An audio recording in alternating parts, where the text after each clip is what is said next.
a new story, a new... Hello, Joy Tribe, and welcome back to The Joyful Life. I'm your hostess, Joyvilla. This is my podcast where I hope to inspire you to live a more joyful life. We cover the 5 pillars of joy: faith, freedom, finance, food, and fitness. So today we're going to talk about art and culture because I went to the Dali Museum. So Salvador Dali, you know, he is an incredible artist. I mean, he passed away sadly, but he was very popular in the 1930s and 40s, I would say. He's from Spain, Figueres, Spain. And oh my goodness, Joy Tribe, I was in St. Petersburg, Florida. So I'm in Florida visiting family, and been up and down the coast of Florida and mainland, inland. And I went with my friend Jeremy, who is also an artist, who also joined me on my Joy Tribe Live this Wednesday on my YouTube. If you want to check that out, it's on my YouTube channel, Miss Joyvilla. So Jeremy is a crazy artist. We've known each other for 15 years. He's amazing. We met as actors on the set of Heroes, on NBC's Heroes, when, I don't know if you know that, Joy Tribe, I was on Heroes, the TV show. And we met, that was back in 2008, 2009, when that show was for the 4th season. And we just met and we were just idiots together. You know how you just click with someone? They have that same sense of humor, that same just funniness. And he is a tattoo artist and a professional artist and a painter. So his art is incredible. This is actually his art behind me. If you're watching the podcast, I'm actually in Jeremy's place right now. And he's got some beautiful art. And he has a very high clientele. He's done it for years. So he's someone that inspires me, and he's someone that I inspire as well. We inspire each other as friends. And so we have that same freedom thinking too. I believe a lot of artists have that free thinking, you know, that free thought. So we went on a trip to the Dali Museum in St. Petersburg, in Florida. And oh my goodness, Joy Tribe, I was so inspired by the work. They have this Dali 360, which they had the Van Gogh 360. I don't know if some of you have seen that. I didn't see the Van Gogh Museum when they were, I think they might be traveling, but I know it's in Los Angeles. I want to see it now because this one had just an entire round dome where you could sit and just watch a video, and it broadcasted on the walls, and there was music and there was quotes from him. I mean, Salvador Dali, if you don't know, I think he was born in he might have been born in 1910 or 1912, perhaps earlier, I think around 1908. He was a very famous surrealist artist. He's one of my all-time favorite artists. And when I was in Andorra, I got to see one of his arts, one of his melting clocks. You might recognize the melting clocks. He's famous for that. And the surrealism movement, he is widely credited for creating it and for at least, I don't know if just creating it, but at least definitely being on the forefront of it.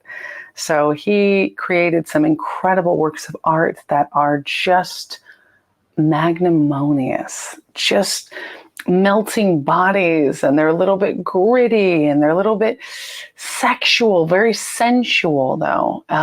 Melting bodies, nude figures, the elephants with the long twiggy legs. I'm sure you've seen his work. He's incredible. He inspires me because he thinks outside the box. I didn't know that he actually, when he came to America, so during World War II, him and his wife, is it Gala, or Gala, I don't know how you pronounce her name, but they're from Spain. And his wife was his muse. And they had to flee Spain and Europe during World War II, and they came to America. And now Dali became a huge artist as a celebrity when he came to America, as in true American fashion. He just blew up. And he actually worked with Walt Disney. He worked with several other major corporations during the 1940s. This would have been late 30s, early 40s, which was a sort of late Renaissance for America. We had the Art Deco culture, we had jazz, we had the Cotton Club, black jazz and sensuality and dancing and costumes. Oh, America was exploding in the 1940s with art. We had, what did we have? We had those like scatting, we had trombone. Now, my great uncle, Kenny Haygood, was huge in America during the 1940s. My black uncle on my mom's side, he was a trumpet player. And it's funny, I get a little bit of that trumpet because I play trumpet as well. And he played trumpet in the 1940s and he traveled throughout Europe and he played with Dizzy Gillespie. He played with some incredible jazz legends. And there's actually a video of him singing, dancing, and playing trumpet on YouTube. I'll have to put a little link down below for my YouTube audience. And those listeners on Spotify, you'll have to come on over to Miss Joyvilla on YouTube. Trying to grow that audience too. But he was incredible. Kenny Haygood. It's on my Wikipedia too, his name, about me. And he is just that black legend jazz music during the 1940s. It was just, the oppression was there, but it was the segregation of black Americans actually, even though it was painful and it was terrible and evil, there was also something good that came out of it. You had art forms out of the black community, gospel music, the black churches, black fashion, the zoot suits. You had just incredible jazz music and soul music, and you had the blues. I mean, this came out of, Mississippi and the South. I mean, you had Nashville, you had all kinds of music that was coming out in the 1940s with Black America, and in the 60s, of course, in the 50s and 60s that followed. But my goodness, so during this time, Salvatore Dali was a superstar. He was a superstar. He was a celebrity artist. He was written up in all the papers. It was razzmatazz. And as I was watching this round globe and I was laying on the ground, Jeremy and I were laying on the ground, and there was other people also laying down. Some people were sitting. Some people were sort of uncomfortable. I could feel the energy. I'm very empathic, so I could feel the energy of the audience. Some people were sort of elderly sitting there. You had a mix of young, hip. You had the uncomfortable. You had people who were sort of exploring the art community, but were maybe not artists themselves. And then you had me and one of my best friends who are artists, professional artists. I paint as well and draw. And we both were just enthralled.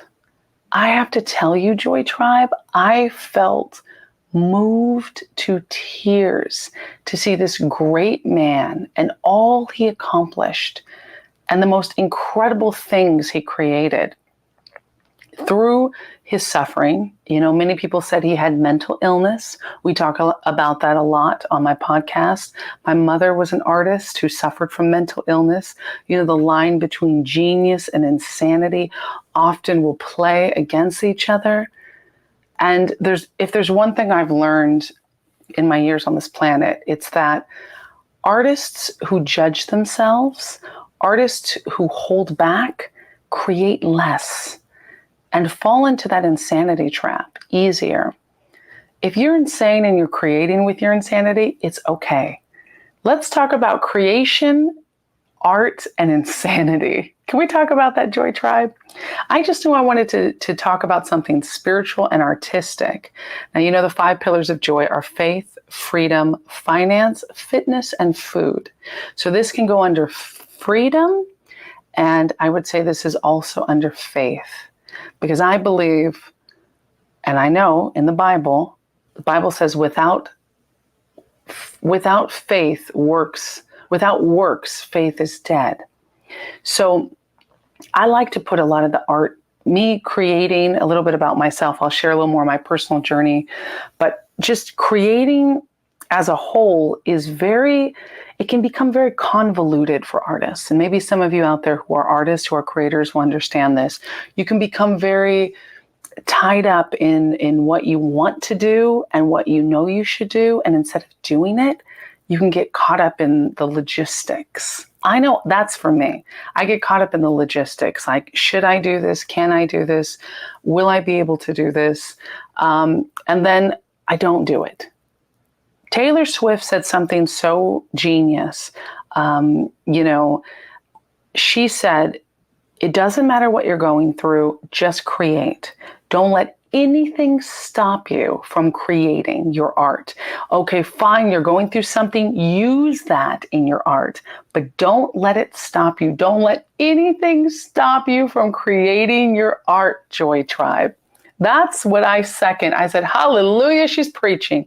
And that woman is creating well into her 30s as a pop star. Whether you like her music or what she says, it doesn't matter. Just looking at her from the outside as an objective view, as an artist, as a creator. She's a musician. She's a singer. She's a songwriter. She's a performer. And she has sustained such a long career by, yes, reinventing herself, but also staying true to what she knows is her lane, what her fans like. She changes it up just enough. She follows her heart. You can see she's very authentic in what she does. And that's very rare for artists these days. But what I've observed, and being a creator, having come from Hollywood, having grown up in Los Angeles and New York, but the LA scene, the fakery, Joy Tribe, the falseness, the assumptions, the belief that you have to pretend to be big even when you're not. Now, I am definitely, fake it till you make it, but I like to say, be it till you see it. Let's not fake it. Let's be it. You want to be a great artist? Be it. Do it. Get to work on your art. Don't let anything stop you, even if that's sketching after work or recording voice memos of your songs or, just speaking it into existence and doing something, some activity that fuels your creativity. I know a lot of you out there are artists, and a lot of you listen to me and love that I'm an artist. And I've been an artist through the many eras of my life. I've lived a long life at my young age, but I've gone through the political outspokenness, the rebellious outspokenness. I've gone through many different paths in my art. You could almost say there was this word that people use for teenagers, you're going through a phase. You're going through a phase, honey. It's just a phase. I don't think it's a phase. It's an expression. When your child goes through some sort of phase, the punk phase, it's usually called the artistic punk phase or the piercings or the tattoo phase or the goth phase or the, romantic phase. I don't think of it as a phase in the terms of negative. It's an expression. It's an era of expression. So you're going through your romance era. You're going through your era. You say era. I mean, God knows, having lived in Europe for a few years has changed the way I pronounce things, and people make fun of me. I'm drinking some yerba mate, by the way, and it is good. I've sort of also been more into cleansing, fasting, eating less processed foods, feeling like, excuse me, Joy Tribe. It's very natural here. Sometimes you drink the bottom of the cup in the yerba mate and it's got the grit and you're just like, okay, shouldn't have done that while recording a podcast. But, the phases I love are the authenticity to express myself, even when I feel like others won't get me. I try not to depend on, will you understand me? Will you think I'm funny? Will you like me? Am I cute enough? Do I look good? All of this doubt, self-doubt stuff. I try not to get into that, and then there's the other flip side, not just will they like me, but will they buy what I'm selling? Will they pay for it? Right? That gets very, oh my gosh, you can get so in your head thinking about that. Like, will they like what I provide? Are they going to buy it? Are they going to support me? And then can I sustain it? All of that is too much to think about. Find your lane, find your art, create in it. Salvador Dali believed in himself unequivocally. He had the absolute trust and faith that he was a great artist. He called himself a genius often. He expressed himself without fear. Now, he was a madman behind closed doors, the stories say. He's done some wild things. But his art and his legacy carried on and carries on to such an extent that it's inspiring people hundreds of years later, almost 100 years later. He started in the 1920s, some of his art. So that's over 100 years. At the time of this recording, it's 2023. Can you believe the 1920s were 100 years ago? Yeah, it's wild to think. We had movies 100 years ago. I think of the horse and buggy, but we actually had cars 100 years ago.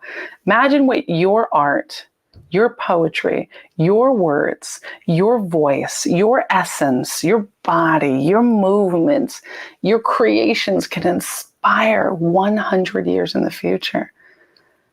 It's a legacy. It's a way to live forever. That's one thing is that I've realized is that living forever through my art is something I aspire to do. I aspire to be a wife and mother one day and to have my children see my art and be proud of what I create and be inspired by what I create. I want to put more light and love in this world. This is why I started the Joyful Life podcast. This is why I love to talk to you, Joy Tribe. Very honest, very authentic, very genuine, very real. I share my pain, my suffering, my heartaches with you, my stories. I open up to you, and I hope you open up to me. I invite you to be authentic and real. I mean, as an artist, we go through so many different genres in our life. And it's very important not to judge each genre, not to feel like we have to be a certain way in order to please someone else. Because as soon as you get in your head in that way, as soon as you think, I can't do this because they won't like it at work, or my parents won't approve, or my partner won't appreciate it, or they won't get it. As soon as you're in that space, you are judging your future. And you guys know I say, do not judge your future. You have to allow the space. Give yourself that space to create. Give yourself the permission to be fabulous. Like my friend Day Day Chancellor says, an incredible artist herself and creator and fashion icon from Ghana. That's my soul sister. She talks about giving yourself permission to be fabulous, darling. I was reading a story, actually I was watching a video about Tallulah Bankhead, another artist that inspires me. She was a wild woman.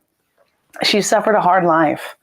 But she lived a life authentic to herself. She wasn't afraid. They say, what do they say? Bad girls don't make history.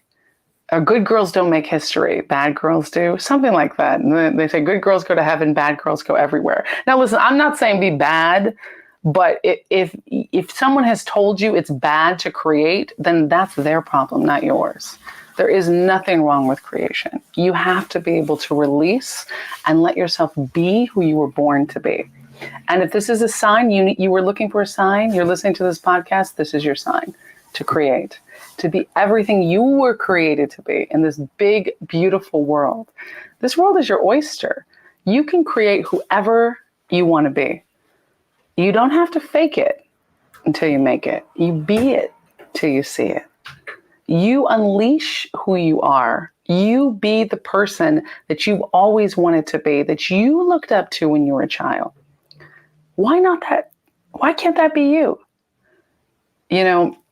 Marianne Williamson, a great artist and poet, she got into politics, which I think is a mistake for artists. Trust me, I know. But notwithstanding the political field, just her art, because politics, Andrew Breitbart, a great author, said politics is downstream from culture. So when we speak about culture, culture moves things forward, right? So Marianne Williamson, she talks about how dare you not shine bright? How dare you not be as big as you were created to be? How dare you not be the greatest that you can be? People tell us all the time, it's okay to belittle ourselves and, be humble and don't talk too much about yourself. Don't toot your own horn. Don't brag. Oh, he's so humble. Oh, she's so humble. I don't think humility is a great thing, because most of the time it's false humility. And I think if you are okay to say, oh, I feel stupid today or I look dumb, then why is that socially acceptable? But it's not socially acceptable to say, I feel great today. I look amazing. Humility in the terms of don't be arrogant and judgmental and attack others or think you're better than someone else, but you better know you're great. You have to know that you are great in order to be great. Because if you don't toot your own horn, let me tell you, baby, nobody else is going to. Working a lot in PR and marketing, publicity, having grown up around it, being an artist, having a brand, getting into the field of how do you make money with that brand, helping other artists. I've mentored other artists to make money with that brand. I've done so with my partners, with my friends. It's very interesting because you can corporatize art and it can make money. And that's a good thing to do because we all have to survive and feed our families. But it can also take away the creation. It's just like the syndrome of singers and artists who they have a lifetime, maybe they're young, they're like 25, they have all these heartbreak and art, and they make an album, they make their first album, it's full of life and creation, they get signed, and there's something called the second album curse. They get signed and now they only have 1 year, minus the time touring with the first album, right? To create something just as great as the first one. They're expected to follow up all that heartbreak, all that pain that they wrote into those lyrics, all of that, livingness, that juicy life. They're expected to create that again with a second album, and it's hard. Normally it fails. There's many bands, their second album becomes like what they would say a flop because the pressure's on. You can't just create like that. An artist creates out of their pain, out of their emotion, out of feeling. Now, discipline for artists is one of the best tools to create even when you don't feel like it, because you can't just create when you feel like it and make a living doing it. There are some times you're going to have to just create. Like I'm going to have to create. I create my podcast even if I don't feel like it because I have a duty. I feel like this is a service to you, to my listeners, to my Joy Tribe. So there is that discipline factor. And that's why many artists who fall off or who fall into degraded forms of creation, they get lost. A lot of them, drugs, alcohol, gambling, they fall into these very gutter-like dangerous things because they don't always know how to deal. They're creators. And many people prey on artists, right? Because we are the creators. We're the vocal pieces for the future. We're the architects of the future. You look at Gene Roddenberry and Star Trek and how the flip phones, the little communicators, everything. I'm such a techie, like a Star Trek nerd and Star Wars. A Trekkie, because I got that from my mom. My mom was a huge Trekkie. So if you look at that and you see how that creation of Gene Roddenberry's in the 1960s, by the way, he had such a clear vision for his future, for our future. He saw every nation represented. You had black, white, brown, Asian, and it was the future. We were all in a ship and we were exploring, and he dealt with things like racism, sexism, the binary between rich and poor, all of that through what some people would say is a hokey show. It's not hokey at all, okay? Don't talk any smack about my Star Trek. I'm talking about the original. Now, it did inspire other iterations, which some of them I like, some of them I don't. But the whole universe he created was one where everyone was represented in humanity, and there was only one race, the human race. And we explored together. We created together to find worlds that were untouched by human eyes. And he made that vision in a TV series that impacted so many people that it's legendary. And he actually had a philosophy behind it. So you see artists, and now we have technology and we're trying to, go into space. We have Elon Musk with SpaceX. Thank God we got to get into space. But we have a lot of this technology is moving forward, but it takes an architect to design the building. And artists, my dear, beautiful artists, you are the architects. And by the way, you're the architect of your own life. Yes, we were created by God, but we were created with those tools. I was just talking about this with my cousin Randy. We were saying how God gave us the tools to create our life. We're not supposed to be completely dependent upon God. Like, God, I'm sitting here, I'm waiting. You know the story? This is a very big story. I'm a preacher's daughter, so my dad would tell this story to the congregation, and I've heard it passed around, but there's a man who is out to sea, and he's floating in the ocean, and he says, God, please, please save me. He prays with all his might. I need to be saved. I'm waiting for you to save me, God. I'm drowning here. The waves are crashing and hitting him. He's getting weak. His muscles are fatigued. He's about to drown. Along comes two men in a boat. They say, excuse me, hey, ahoy. Would you like to come swim aboard? He goes, no, thank you. I'm waiting on God. God's going to save me. No, thank you. So then they go, okay, fine. They leave. Someone else comes by, throws out a raft. So, would you like to climb on this raft? Hello over there. No, thank you. I'm waiting on God. God's going to save me. Well, what do you think happens to that guy? He drowns because he couldn't see that God had already given him the tools. God had already given him opportunities to be able to save himself. And it may not be in the Bible, but for sure, many of the stories of the Bible illustrate that God helps those who help themselves. You were created to help yourself. You were created with every gift. You were embodied and imbued with every gift that's inside you already. You don't have to wait to be great to go out and create.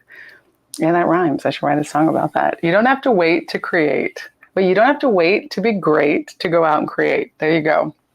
You can steal it. You can take it, Joy Tribe. But the thing is, the world tells us you're not ready, or you're too old, your ship has passed, but none of those things are true. When you look at someone like Dali, he created well into his 40s, his 50s, I think his 60s as well.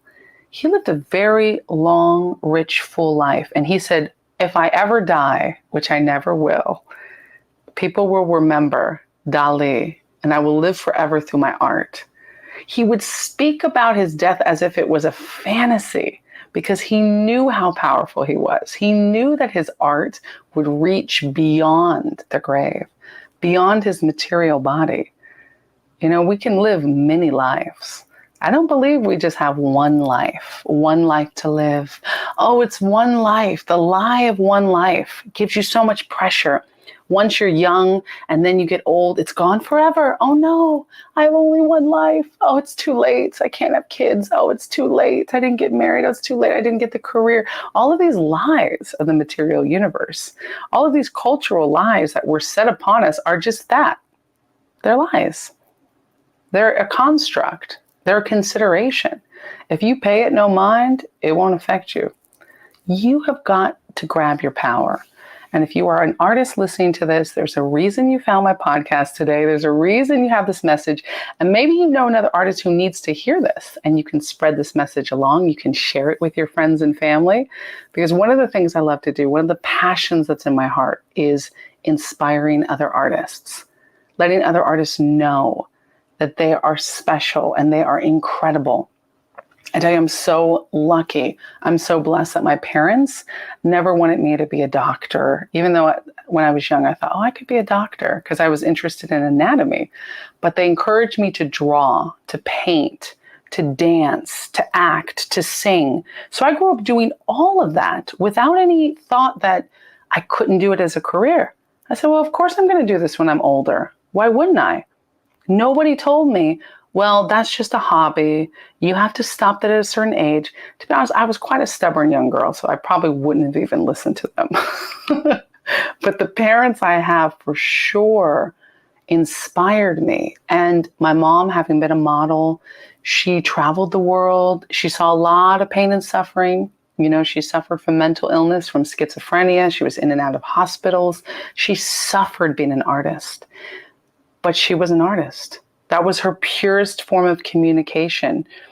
And she was so loving through that. There was moments where I remember in high school, I think about this often. I was in high school and I had some friends come over, and my mom made these beautiful little butterflies out of needlepoint.